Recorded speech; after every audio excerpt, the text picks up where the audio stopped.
नमस्कार, मैं नरेंद्र सिंह मान, lecturer political science, government senior secondary school Lohari, Panipat,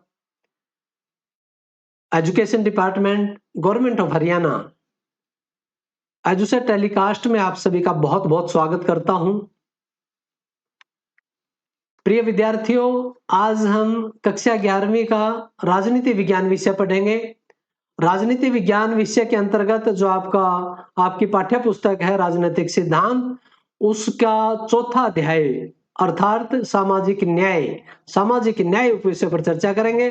सामाजिक न्याय भाग 1 हम पहले पढ़ चुके हैं। आज हम सामाजिक न्याय भाग 2 के बारे में पढ़ेंगे। प्रिय विद्यार्थियों, आज का जो व्याख्यान रहेगा वो न्याय के विभिन्न पक्ष के बारे में और रोल्स का जो अज्ञानता का आवरण सिद्धांत है उसके संदर्भ में। प्रिय विद्यार्थियों, आज के व्याख्यान का मुख्य उद्देश्य है आपको इस पाठ का परीक्षायोग्य अध्ययन करवाना है, जिस तरह से सामाजिक न्याय भाग 1 का मुख्य उद्देश्य था। उसी के साथ साथ में इस व्याख्यान का मुख्य उद्देश्य यह भी रहेगा कि आप सामाजिक न्याय की अच्छे से जानकारी ले सके और सामाजिक जीवन में आप दूसरों के साथ न्याय कर सके और दूसरों से स्वयं के लिए भी न्याय की मांग कर सके, न्याय ले सके। यह भी हमारे इस व्याख्यान का मुख्य उद्देश्य रहेगा।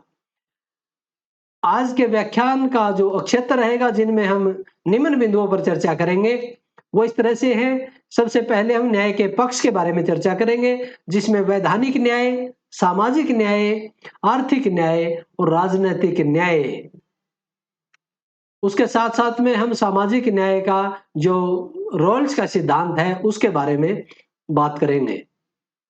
प्रिय विद्यार्थियों, हम न्याय की बात कर रहे हैं, सामाजिक न्याय की बात कर रहे हैं और सामाजिक न्याय के अंतर्गत सामाजिक न्याय को देने की और न्याय को देने की मुख्य जिम्मेदारी हमारी न्यायपालिका की है। और सर्वोच्च न्यायालय का लोगो जो है वो आप अपनी स्क्रीन के ऊपर देख रहे हैं। ये सर्वोच्च न्यायालय जिसके ऊपर न्याय करने की जिम्मेदारी है। प्यारे बच्चों, हमने भाग 1 पढ़ा और सामाजिक न्याय भाग 1 के अंदर हमने उसके अर्थ को अच्छे से समझने का प्रयास किया और उसके आधार पर हम कह सकते हैं, भाग 1 के आधार पर, कि सबको उनका हिस्सा मिले, वो सामाजिक न्याय है। उसके अतिरिक्त जाति, भाषा, धर्म, क्षेत्र, रंग रूप के आधार पर भेदभाव न किया जाए किसी के साथ, वह सामाजिक न्याय है। योग्यता, कौशल, मेहनत, काम की कठिनता के आधार पर सबको उनका वाजिब हिस्सा मिलना चाहिए, वह सामाजिक न्याय है। विशेष जरूरत वाले व्यक्तियों को बराबरी पर लाने के लिए विशेष सुविधाएं दी जानी चाहिए, वह भी सामाजिक न्याय है। तो सामाजिक न्याय के अर्थ में हमने ये सब जानकारी ली थी पिछले व्याख्यान के अंदर। और अभी हम बात करेंगे न्याय के पक्ष के बारे में। कौन कौन से पक्ष? वैधानिक पक्ष, राजनीतिक न्याय, सामाजिक न्याय और आर्थिक न्याय अर्थात आर्थिक पक्ष न्याय का। आप एक न्याय की प्रतिमूर्ति देख रहे हैं, एक स्टैच्यू देख रहे हैं जो अक्सर न्यायालयों के अंदर स्थापित मिलती है, जिसकी आंखों पर पट्टी बंधी रहती है और हाथ में तराजू है न्याय के लिए। प्रिय विद्यार्थियों, अभी हमने बात की थी कि विशेष जरूरतों का विशेष ख्याल रखा जाए, विशेष सुविधाएं दी जाए। जिस तरह से हमने जो आंखों से दृष्टिहीन विद्यार्थी था उसके लिए 30 मिनट का अतिरिक्त समय परीक्षा के लिए दिया था, वैसे ही समाज के विशेष वर्ग के कुछ कमजोर तबके के लोगों को विशेष सुविधाएं देकर के समाज में बराबरी पर लाने का प्रयास करना चाहिए। और ये कार्य किसका है, कौन करता है? ये न्यायपालिका का है। और न्यायपालिका सबको अगर एक समान देखेगी, किसी के साथ किसी प्रकार का भेदभाव नहीं करेगी, आंखों पर पट्टी बंधी रहेगी, तो जो विशेष जरूरतें हैं उसका पता कैसे चलेगा? कैसे पता चलेगा कि ये दृष्टिहीन विद्यार्थी है, इसको अतिरिक्त समय की आवश्यकता है और विशेष जरूरतों को देखने के लिए हमें आंखों से पट्टी को खोलना होगा, ताकि समाज में न्याय की स्थापना की जा सके, एक न्यायपूर्ण समाज स्थापित किया जा सके। प्रिय विद्यार्थियों, अभी हम बात करते हैं न्याय का सबसे पहला जो वैधानिक पक्ष है अर्थात वैधानिक न्याय। वैधानिक न्याय का मुख्य अर्थ कानून के अनुसार न्याय है। इस धारणा में कानून का वैध या न्याय संगत होना आवश्यक नहीं है, जबकि कुछ लोगों के अनुसार कानून अगर न्याय संगत होगा तो वह कानून बिना सख्ती के भी लागू किया जा सकता है, और अगर न्याय संगत नहीं होगा तो सरकार को किसी भी कानून को लागू करने में बड़ी कठिनाई आती है। आजकल लोकतांत्रिक सरकारें हैं और लोकतांत्रिक सरकारों के अंदर वोट के माध्यम से, मतों के माध्यम से सरकार बनती है, संस्थाएं बनती हैं। तो जब वोट के माध्यम से सरकार बनती है और वो सरकार अगर इस तरह का कानून पास करेगी जो जनता के अनुसार वो सही नहीं है, न्याय संगत जनता को नहीं लगता है, तो जनता उसका विरोध करके आने वाले चुनाव के अंदर उसके विपक्ष में वोट दे करके उस सरकार को हरा सकती है। तो इसलिए कुछ व्यक्तियों का मत ये है कि न्याय संगत होना चाहिए कानून। कानून न्याय संगत होगा तो सहर्ष खुशी खुशी जनता उसको अपने ऊपर लागू करती है, उसकी पालना करती है। लेकिन अगर कानून न्याय संगत नहीं होगा, किसी विशेष व्यक्तियों के लिए अगर कानून बनाए जाएंगे तो उन कानूनों को जनता स्वीकार नहीं करती और उनको लागू करने में सरकार को बहुत कष्ट झेलने पड़ते हैं। सरकार बहुत आसानी से उनको लागू नहीं कर सकती। तो इसलिए क्योंकि लोकतांत्रिक सरकारें हैं, अगर तानाशाही सरकार होती तो कोई भी कानून हो उसका वैध और अवैध होने का मतलब ही नहीं होता। कानून है और वो होता तो वैध ही है, जनता उसका साथ दे, जनता के पक्ष में है, विपक्ष में उससे कोई लेना देना नहीं होता तानाशाही सरकारों के अंदर। लेकिन जहां पर लोकतांत्रिक सरकारें हैं, जहां जनता की वोटों के माध्यम से सरकारें बनती हैं, निस्संदेह वहां पर कानून का न्याय संगत होना आवश्यक है। अगर कानून न्याय संगत होगा तो जनता उसको सरकार को उसको लागू करने में किसी प्रकार का कष्ट नहीं होता, आसानी से वो लागू हो सकते हैं। अगर न्याय संगत नहीं होगा तो उसको लागू करने में काफी परेशानी का सामना करना पड़ता है। लेकिन इसका सीधा सा अर्थ प्यारे बच्चों ये है कि कानून के अनुसार जो है तो वो न्याय है और जो कानून के अनुसार नहीं है तो वो अन्याय है। अर्थात कानून से ही देखना है न्याय और अन्याय को। कानून संगत है, कानून के अनुसार है तो क्या है, न्याय। और जो कानून के अनुसार नहीं है, जो गैर कानूनी है, तो वो क्या है, वो अन्याय है। कानून न्याय संगत है कि नहीं इससे कोई लेना देना नहीं है इसमें, बल्कि सरल से शब्दों में हम कह सकते हैं कि कानून के अनुसार है वो न्याय है और जो कानून के अनुसार नहीं है वो अन्याय है। वैधानिक न्याय की कुछ अन्य शर्तें हैं जो इस तरीके से हैं। कानूनों का न्यायपूर्ण होना आवश्यक है। हम पहले भी बात कर रहे थे कि कानून अगर न्यायपूर्ण होंगे तो जनता सहर्ष उनको स्वीकार कर लेगी, उनकी पालना करेगी, वो आसानी से लागू हो सकते हैं। और कानून अगर न्यायपूर्ण नहीं होंगे तो वो जनता उनका विरोध करेगी। जबरदस्ती लोकतांत्रिक सरकारों के अंदर बहुत ज्यादा जनता के साथ नहीं की जा सकती, एक लिमिट में की जा सकती है। जबरदस्ती करने की भी कुछ सीमाएं होती हैं, शक्ति का प्रयोग करने की भी कुछ सीमाएं होती हैं लोकतांत्रिक सरकारों के अंदर।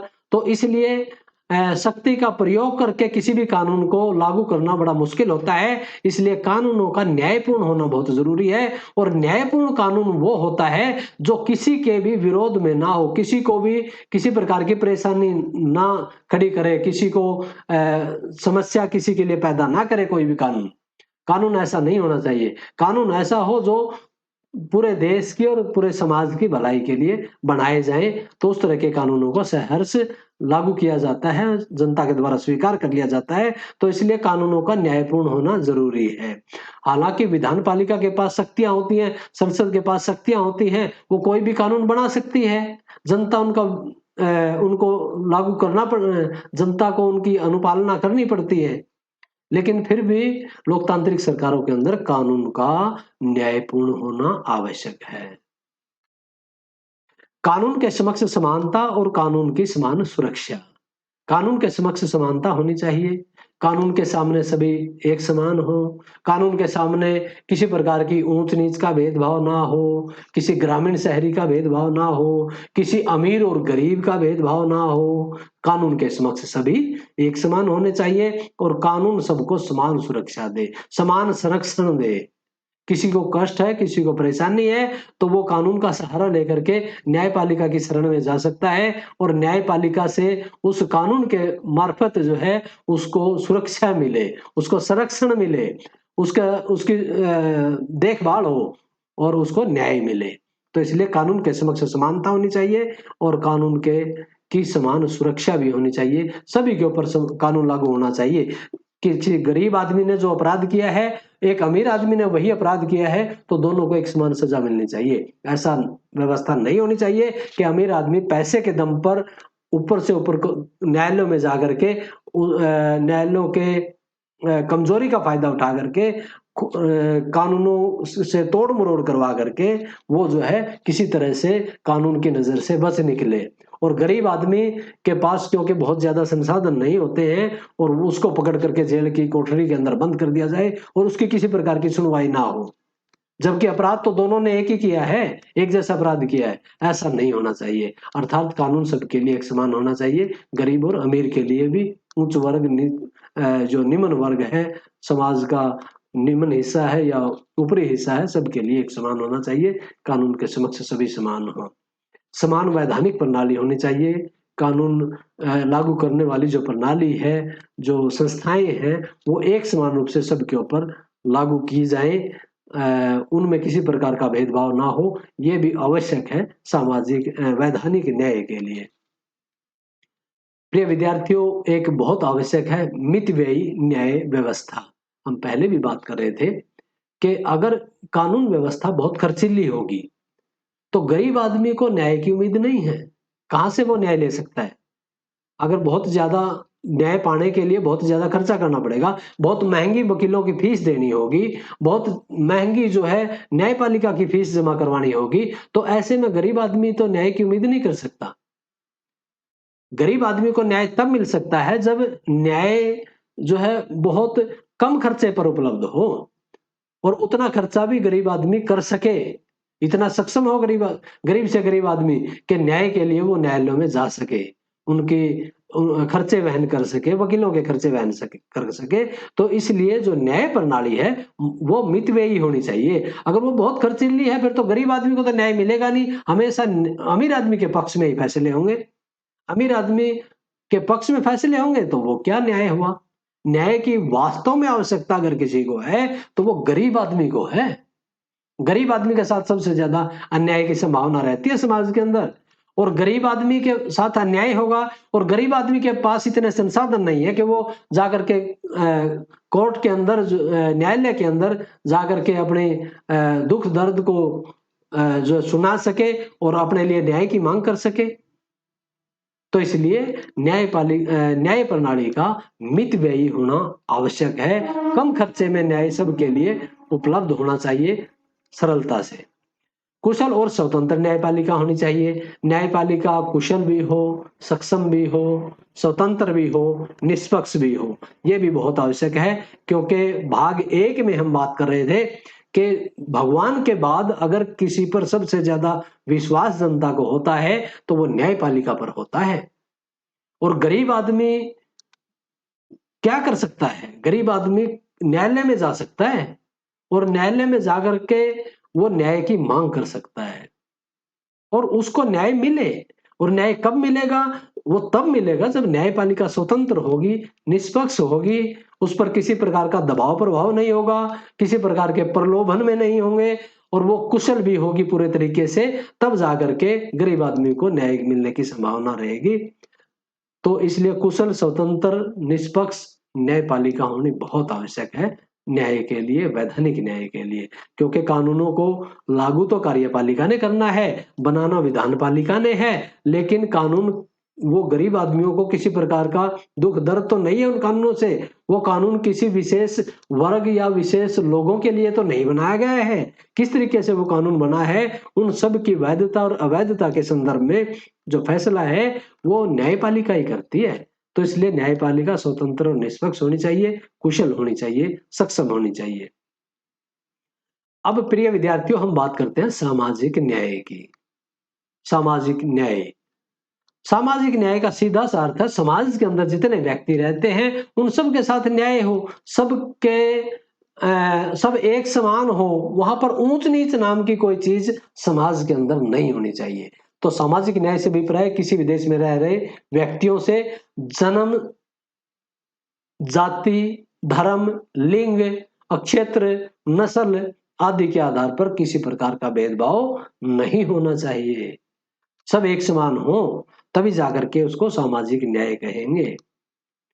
किसी भी विशेष वर्ग के साथ कोई भेदभाव ना हो, कोई ऊंच नीच ना हो, सरल शब्दों में समाज के अंदर, वो सामाजिक न्याय है। जहां पर ऊंच नीच है समाज के अंदर, वहां पर सामाजिक न्याय नहीं है। तो जितनी जल्दी हो उसके सामाजिक न्याय की स्थापना के लिए ऊंच और नीच को हमें समाप्त कर देना चाहिए, ताकि समाज में सब बराबरी पर आकर के अपना जीवन बसर कर सके।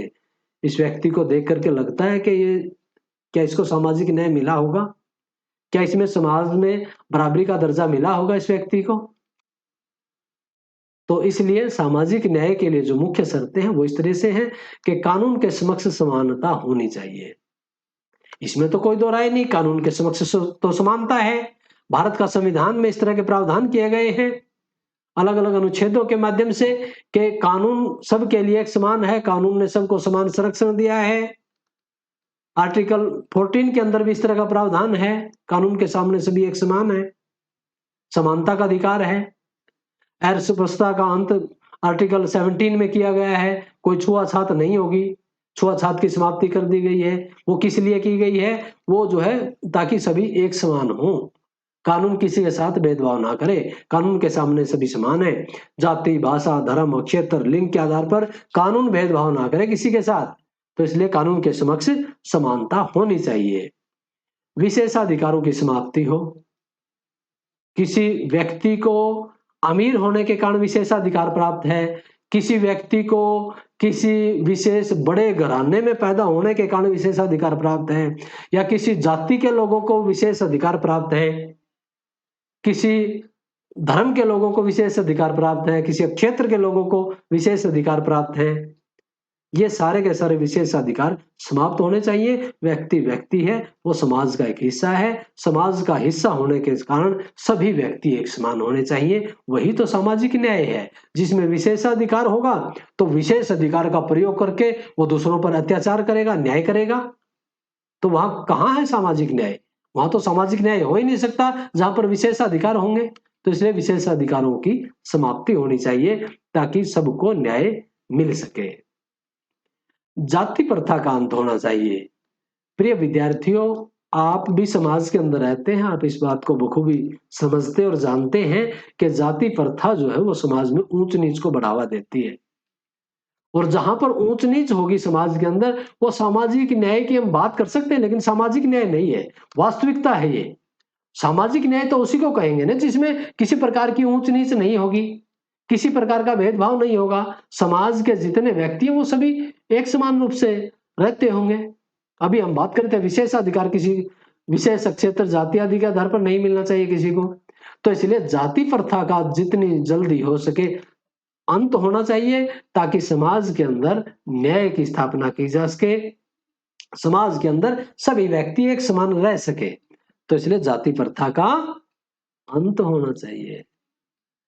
पिछड़े वर्ग के लोगों को कुछ विशेष सुविधाएं देनी चाहिए। जो समाज का पिछड़ा वर्ग है, जो समाज का निचला वर्ग है, जो समाज का ऐसा वर्ग है जो शिक्षा से वंचित है, जो स्वास्थ्य सुविधाओं से वंचित है, जो रोटी कपड़ा मकान की जो गुणवत्ता जिसके पास अभी तक नहीं है, तो ऐसे पिछड़े वर्ग को विशेष सुविधाएं दी जानी चाहिए ताकि वो भी अच्छा जीवन बसर कर सके, बच्चों को अच्छी शिक्षा दे सके, अच्छी स्वास्थ्य सुविधाएं ले सके, रोजगार ले सके और अपना जीवन यापन बड़े अच्छे तरीके से कर सके।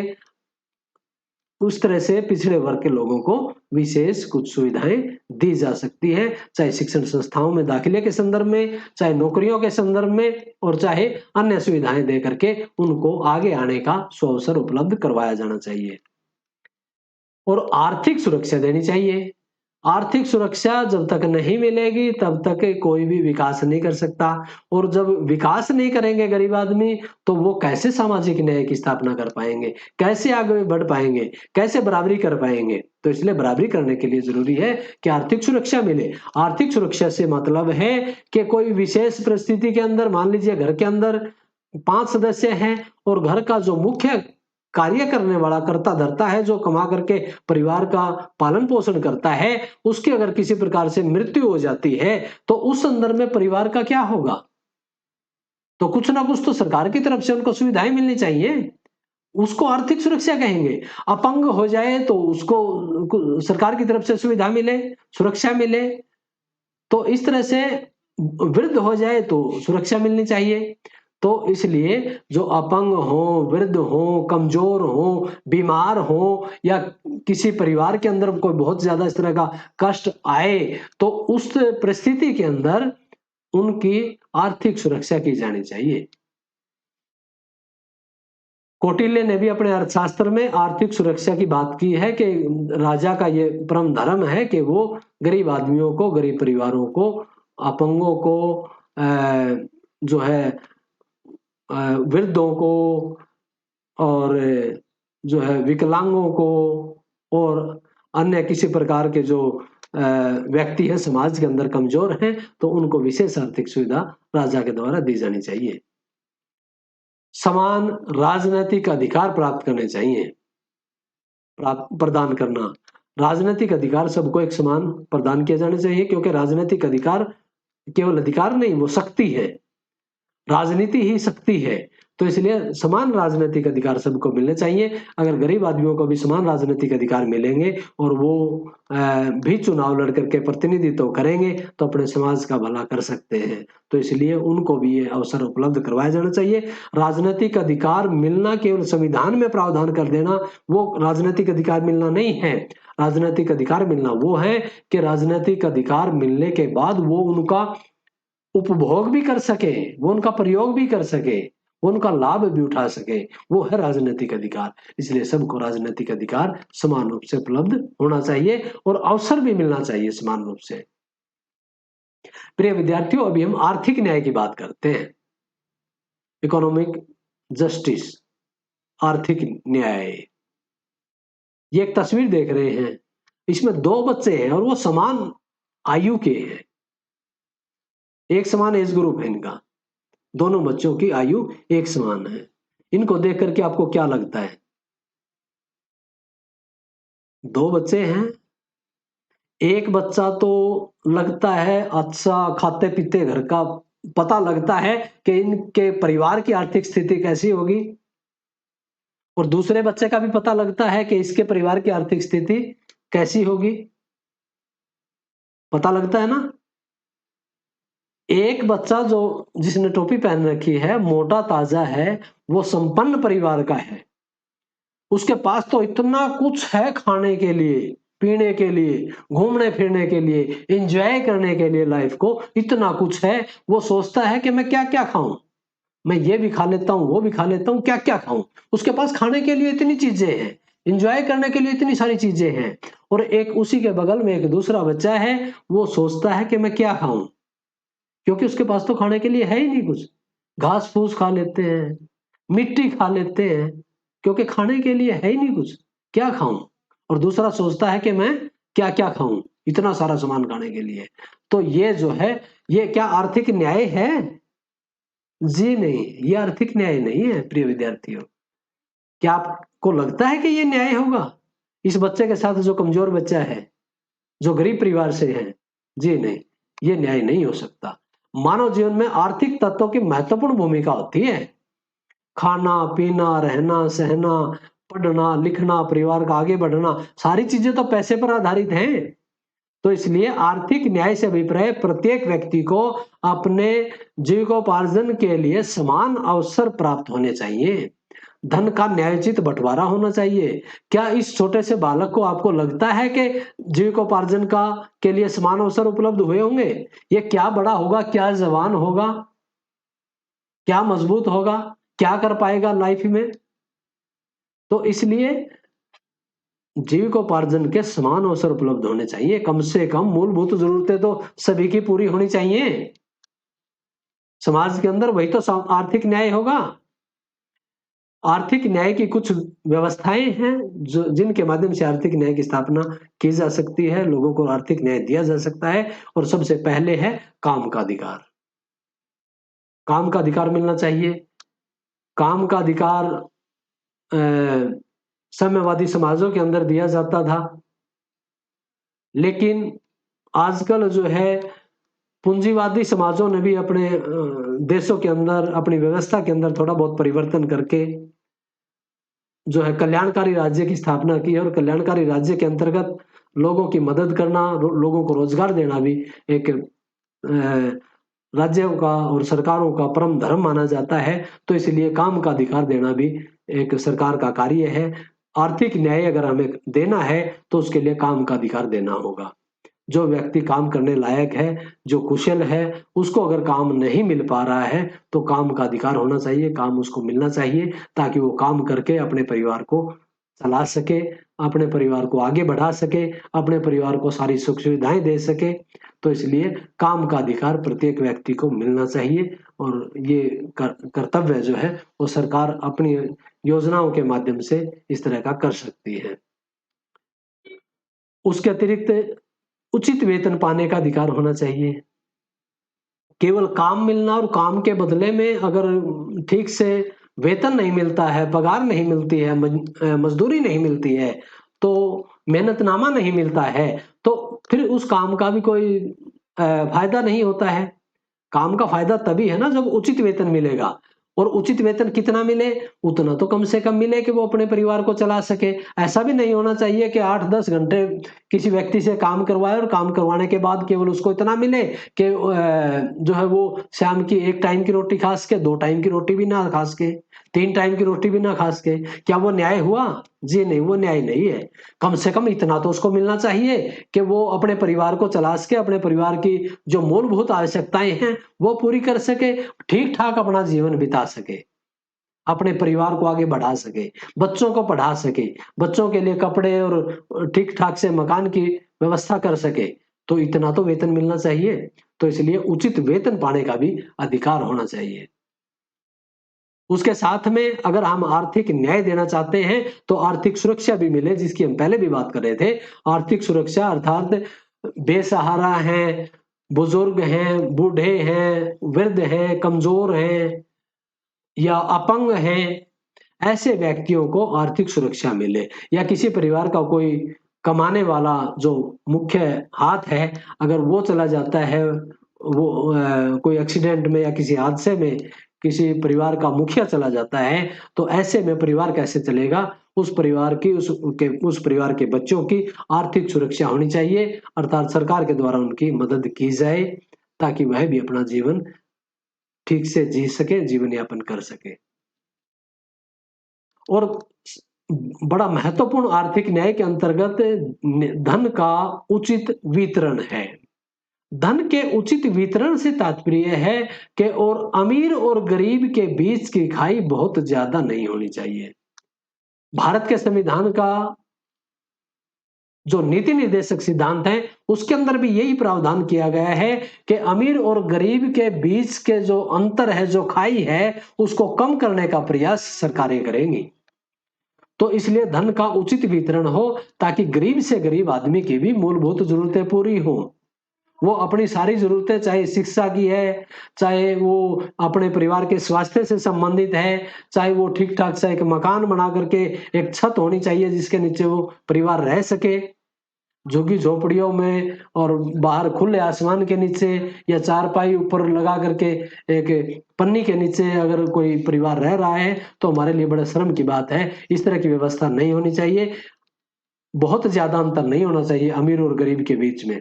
ऐसा नहीं होना चाहिए कि दो समाज अलग ही समाज लगे, दो देश अलग ही देश लगे, कि एक अमीरों का समाज है और एक गरीबों का समाज है, बिल्कुल अलग अलग बटा हुआ ऐसा लगे। ऐसा नहीं होना चाहिए।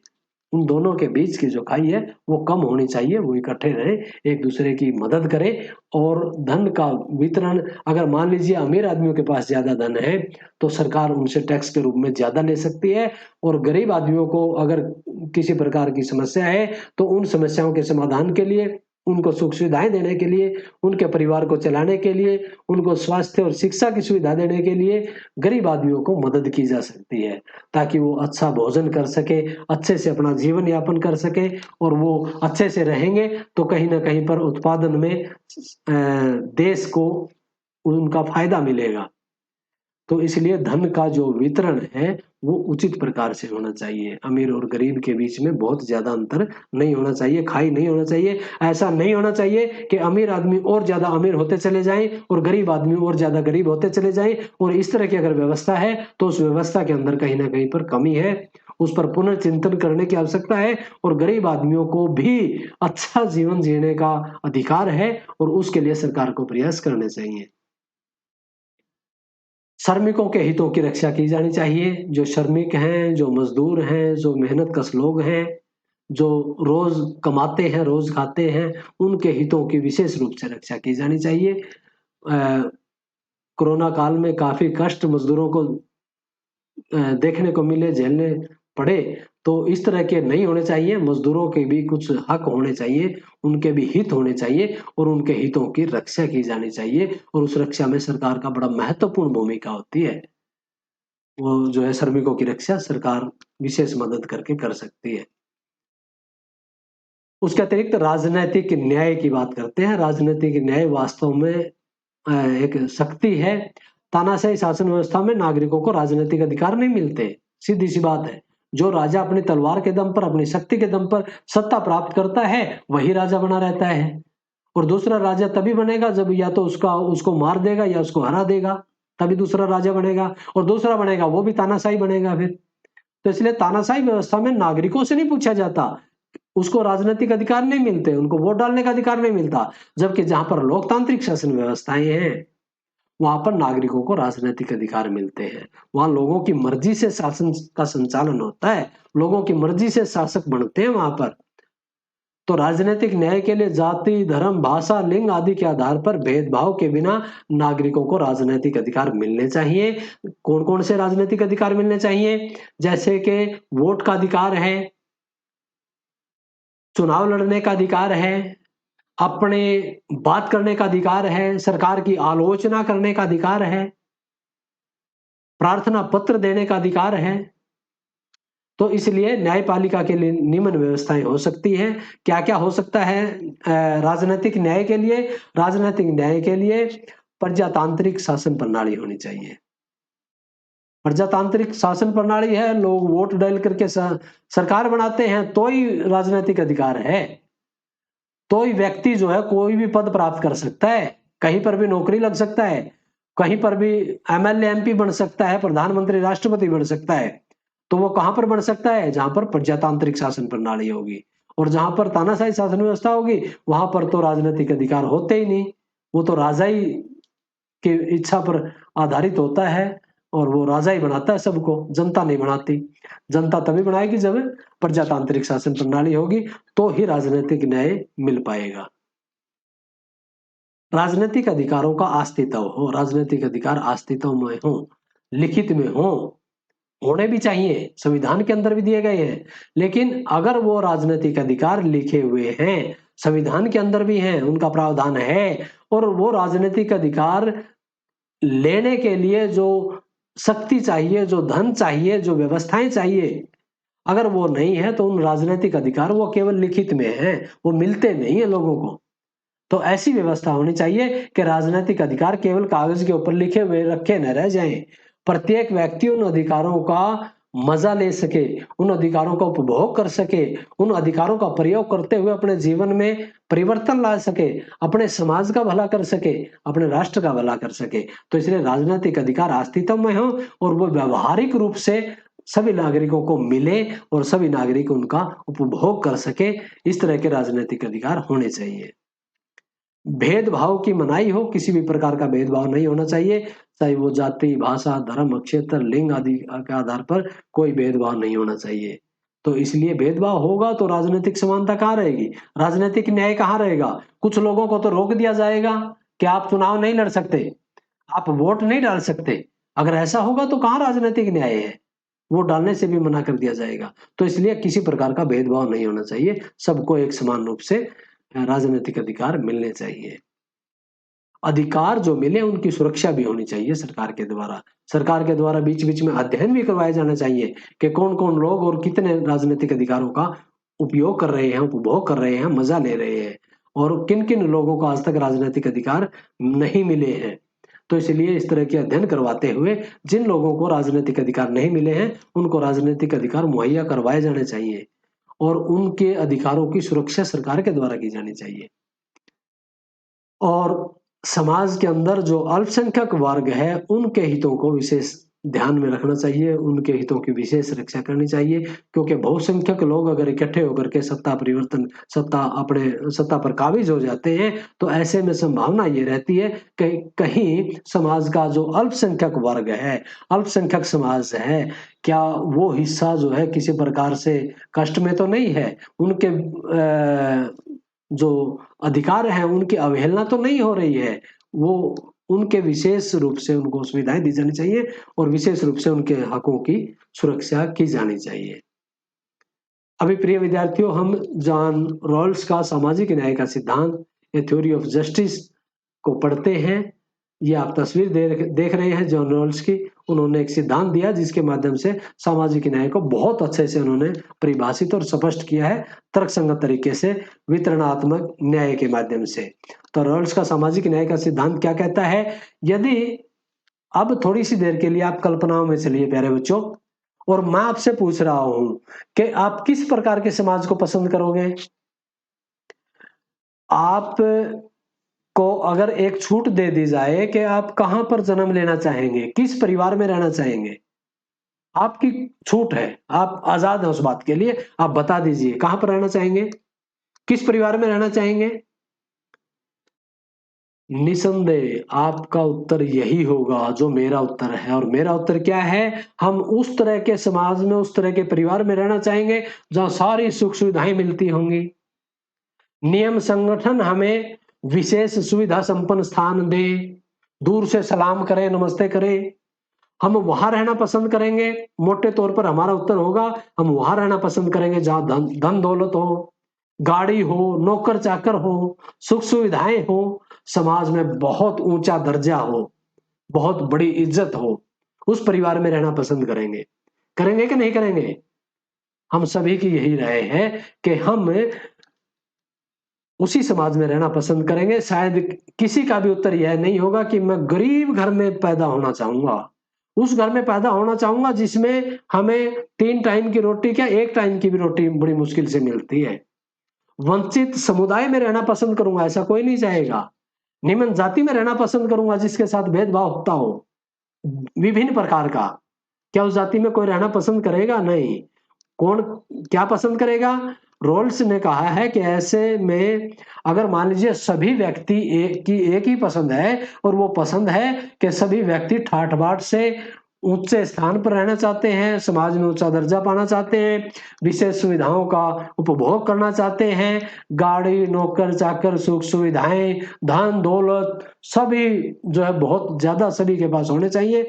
तो सभी जब इस तरह की कल्पना करते हैं, इस तरह का समाज चाहते हैं, और गरीब में कोई भी रहना नहीं चाहता, गरीब परिवार में कोई भी जन्म नहीं लेना चाहता, तो ऐसे में समाज कैसा हो इसके संबंध में सभी को अपना अपना भला सोचेंगे। फिर तो अपना अपना भला मैंने सोच लिया कि मैं उस घर में रहना चाहूंगा, दूसरे ने भी, आपने भी, सभी ने यही सोच लिया कि मैं उस घर में रहना चाहूंगा, सभी ने अपना अपना भला सोच लिया। और ऐसे में फिर समाज कैसा होगा? समाज और सामाजिक न्याय की बात कौन करेगा? कोई भी नहीं करेगा। अपने अपने भले की बात करेंगे ना। मैं अपने भले की बात कर रहा हूं, आप अपने भले की बात करेंगे।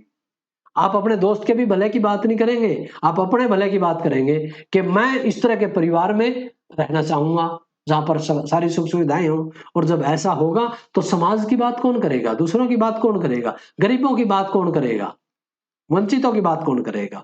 सभी अपना अपना भला सोचेंगे, अपने अपने बच्चों के लिए, अपने अपने परिवार के लिए सोचेंगे, दूसरों के लिए कोई भी नहीं सोचेगा। तो ऐसे में समाज का क्या होगा? क्या होगा सामाजिक न्याय का? तो प्रिय विद्यार्थियों, रॉल्स ने कहा है कि इसका एक ही समाधान है, और वो समाधान क्या है? अज्ञानता का आवरण। अज्ञानता का आवरण एक इस तरह का रास्ता है, और जॉन रॉल्स कहता है कि अब हमें नहीं पता, क्योंकि ये व्यवस्था तो लागू नहीं हो सकती कि एक दो धनाढ्य परिवार हैं, सभी वहीं पर रहना पसंद करेंगे, तो वो भी धनी नहीं रहेगा अगर इतने सारे व्यक्ति वहां पर चले जाएंगे रहने के लिए, वो भी गरीब हो जाएगा। तो ऐसे में क्या इस तरह की व्यवस्था हो सकती है कि सबको न्याय मिले? गरीब और अमीर के बीच का जो अंतर है, सभी कहां पर पहुंचना चाहते हैं, क्या कल्पना करते हैं, क्या सोचते हैं, उन सब चीजों से ऊपर उठ करके कोई इस तरह की भी सोचेगा कि जहां पर कोई रहना पसंद नहीं करता है वो बचे ही ना, उनको इतनी सुख सुविधाएं मिल जाएं कि वो भी दूसरों के समान बढ़िया जीवन यापन कर पाए। तो इसलिए अज्ञानता का आवरण ये कहता है कि हमें पता नहीं है, हमें किसी प्रकार के मालूम नहीं है कि हमारा जन्म कहां पर होगा या हम किस समाज में रहेंगे, ये हमारे हाथ में नहीं है। तो हमारे हाथ में क्या है? हमारे हाथ में है जिस प्रकार के से हमें डर लगता है उस वर्ग को समाप्त करके एक जैसी समानता लाई जा सकती है सभी में। भाई थोड़ी देर के लिए कल्पना कर सकते हैं, हम अमीर के घर में पैदा हो गए तो ठाठ बाट, और ये भी तो विचार हमारे मन में आएगा कि एक गरीब झोपड़पट्टी में पैदा हो गए तो वहां पर रह करके हमारा जीवन कैसा होगा। तो हमें उससे सुख सुविधा की जो ख्याल है वो कमाएगा, और जो कष्ट दिख रहा है हमें, अगर झोपड़पट्टी में कहीं पैदा हुआ जहां पर ना खाने को मिलेगा, ना रहने को मिलेगा, ना शिक्षा मिलेगी, ना स्वास्थ्य मिलेगा, किसी प्रकार की कोई सुख सुविधा नहीं होगी, बहुत पीने के पानी की भी बहुत बढ़िया व्यवस्था वहां पर नहीं होगी, तो अगर ऐसे में मेरा जन्म हुआ, अगर मुझे रहना पड़ा तो मेरे साथ क्या होगा? मैं तो नहीं रह पाऊंगा। तो ऐसे में क्या करना होगा? ऐसे में हमें ये करना है कि वो जो जिससे हमें डर लग रहा है, जो झोपड़पट्टी है, जो गरीब व्यक्ति हैं, उनको इतनी सुख सुविधाएं दे दें कि वो भी समाज में बराबरी पर आकर के खड़े हो जाएं। और उसके लिए क्या किया जा सकता है? कुछ अमीर से लेकर के कुछ गरीब की मदद की जा सकती है, ताकि समाज के अंदर सभी एक समान रूप से अपना जीवन यापन कर सके। बिल्कुल एक समान भी नहीं, थोड़ा बहुत अंतर रह सकता है, लेकिन गरीब से गरीब आदमी जो समाज के निचले तबके का आदमी है, उसको भी अपनी मूलभूत जरूरतें तो वो कम से कम पूरी कर पाए। इस तरह का तो समाज होना ही चाहिए। तो इस तरह से एकमात्र रास्ता जो है जहां निष्पक्ष और न्याय संगत नियम तक पहुंचा जा सकता है वो है अज्ञानता का आवरण। अज्ञानता के आवरण का मतलब है कि व्यक्ति को यह मालूम नहीं है कि वह किस किस्म के परिवार में जन्म लेंगे, अमीर में, गरीब में, ऊंच में, नीच में, सुविधा संपन्न में, सुविधा विहीन में। जब हम अज्ञान होंगे तो बुरी स्थिति से सोच विचार करके समाज के नियम और कानून बनाएंगे, और समाज के नियम और कानून कैसे बनेंगे? वो ऐसे बनेंगे कि ना भाई गरीबी बहुत बुरी चीज है, गरीबी नहीं रहनी चाहिए, इस तरह का समाज होना चाहिए हमारा। कम से कम सभी लोगों की ये जरूरतें तो कम से कम पूरी होनी चाहिए, जिसको हम मूलभूत आवश्यकताएं कहते हैं। तो इसलिए अज्ञानता के आवरण में सभी ये सुनिश्चित करने की कोशिश करेंगे कि उनके द्वारा निर्मित नीतियां समग्र समाज के भलाई के लिए है, उनके लिए लाभप्रद हो, क्योंकि उनका समाज में कोई भी स्थान हो सकता है। यह नैतिकता का नहीं, विवेकशील चिंतन का परिणाम है। ये कोई दया नहीं कर रहे हैं उस समाज के ऊपर, ये हम अपने फायदे के लिए कर रहे हैं। ये तर्कसंगत बात है कि जो है हम कहीं पर भी रह सकते हैं, कुछ भी हो सकता है। तो इसलिए ये नैतिकता से जुड़ा हुआ, ना धर्म से जुड़ा हुआ प्रश्न, ये प्रश्न जो तर्कसंगत है, ये विवेकशील चिंतन है, और उसका परिणाम ये है कि समाज के अंदर कोई भी ऐसा दबा कुचला तबका नहीं रहना चाहिए, उनको भी ऊपर सरकार के द्वारा उठाया जाए, इस तरह की व्यवस्थाएं की जाएं, इस तरह के कानून और नीतियां निर्मित की जाएं, ताकि समाज के लिए, पूरे समाज के लिए, सबकी भलाई के लिए वो बने। निष्कर्ष रूप से हम कह सकते हैं कि सामाजिक न्याय को हम अंतर्दृष्टि से अनुभव कर सकते हैं। आमतौर पर सब लोगों के साथ समान बर्ताव, सबको अपना अपना वाजिब हिस्सा मिले, विशेष जरूरत के लोगों का विशेष ख्याल रखा जाए, इसे सामाजिक न्याय कहा जाता है। और न्याय के वैधानिक, सामाजिक, राजनैतिक और आर्थिक पक्ष होते हैं। लोकतांत्रिक व्यवस्था और कानून के शासन में सामाजिक न्याय ज्यादा सुरक्षित रह सकता है। जॉन रॉल्स ने कौन सा सिद्धांत दिया? अज्ञानता का आवरण, जो समाज का जो सामाजिक न्याय का वितरणात्मक सिद्धांत है। सामाजिक न्याय का अज्ञानता का आवरण में न्याय संगत नियम बनाए जा सकते हैं, उससे पूरे समाज के सभी लोगों की भलाई सुनिश्चित होगी। पुनरावृत्ति के लिए कुछ प्रश्न पूछता हूं, प्यारे बच्चों आप बताइए कि न्याय के कौन कौन से पक्ष माने जाते हैं? जी हाँ, वैधानिक न्याय, दूसरा राजनीतिक न्याय, तीसरा सामाजिक न्याय और चौथा आर्थिक न्याय। अभी गृह कार्य से संबंधित कुछ प्रश्न नोट कीजिए। न्याय के कौन कौन से पक्ष होते हैं स्पष्ट करें। और प्रश्न नंबर 2 है जॉन रॉल्स के सामाजिक न्याय के सिद्धांत की व्याख्या करें। इन दोनों प्रश्नों को अपनी कॉपी के अंदर नोट करके लिख करके अपने प्राध्यापक से चेक करवाइए।